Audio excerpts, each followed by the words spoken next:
ឃើញថាយើងតឹងបើទៅមិនសូវបាក់ដោះយ៉ាងណាឥឡូវយើងព្យាយាមដោះ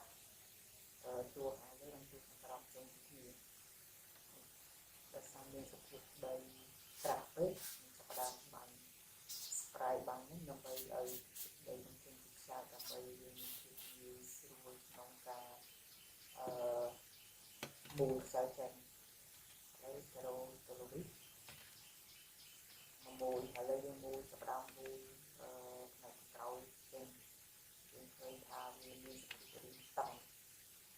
ដែលធ្វើឲ្យយើងពិបាកក្នុងការមូលខ្សែចេញ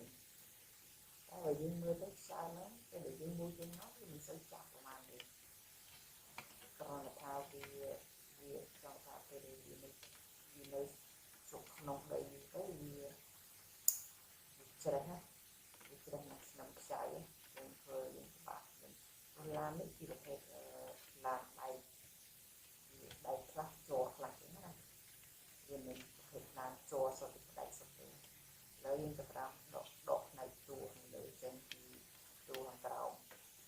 អូខំពីនេះឥឡូវយើងចាប់ផ្ដើមមើលខ្ញុំកាត់ប្លង់ខាងក្រោមឲ្យមើលនេះណា